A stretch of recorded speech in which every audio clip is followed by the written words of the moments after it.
Before you go, Douglas, I loved your piece in the New York Post this week on the uprisings we are seeing in certain blue cities in America. You wrote the radical leftists who are objecting to any and all ICE operations are blurring a most important line between legal and illegal. Can you just explain what you mean by that and about this hill the Democrats have chosen to die on, which is protecting illegal immigrants at all costs? Well, it's quite amazing, actually, when you think about it, because it's not just ended up with protecting illegal immigrants. It's protecting illegal immigrants who've carried out crimes. I mean, there have been ICE officers who've been trying to detain people who have committed rapes and other crimes since being in the US illegally. And they find a whole load of sort of liberal, tends to be women, strangely, standing in their way and trying to stop them carrying out this act. This is a terrible strategic mistake, apart from anything else, by the activist left. Most people, including Democrats, actually do not want illegal foreign criminals who've committed crimes in the US to be allowed to remain in the US unbothered after breaking in and then committing crimes.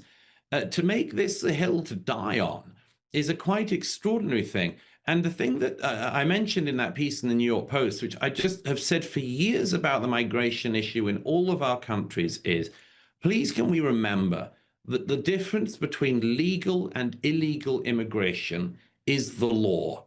And if you decide that the law is an unimportant concept, or it's something you can throw away, or that somebody who has come to the US completely legally and paid lawyers and done all the endless paperwork is effectively to be regarded in the same light as somebody who walked across the southern border in the Biden years and then started committing crimes in the US. Sorry, but you haven't just lost me, you'll have lost the majority of the American public. And when people on the left end up saying things like, how could Donald Trump have been elected with a popular vote? Guys, this is how. It's because you choose absolutely terrible hills to die on, and Donald Trump's going to kill you at the polls each time. And Douglas, we see that particularly from the celebrity class. Just recently at the Grammys, the number of artists who talked about immigrants, no differentiation between illegal and legal immigrants, and that famous line of Billie Eilish, no human is illegal on stolen land. That seems to be the mantra of the modern left at the moment, Douglas.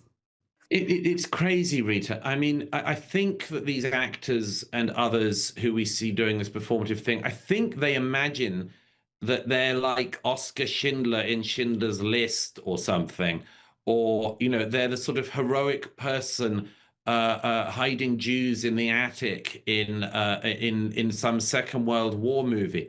I think they're totally divorced from reality. We already knew that, of course, but I think they're seeing themselves in this sort of unbelievably heroic light. And sorry, but this isn't that situation. It just isn't at all.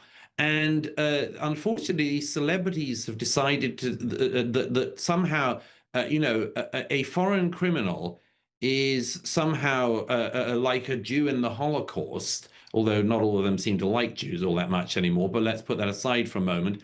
And the federal agents of ICE are the kind of Nazi stormtroopers, and therefore that they, the great Hollywood celebrity class, are the only things standing between barbarism and civilization. And I'm sorry, but if civilization were actually reduced to such a stage, among other things, we'd be absolutely down a Swanee if we had to rely on Billie Eilish and co. To be our only line of defense.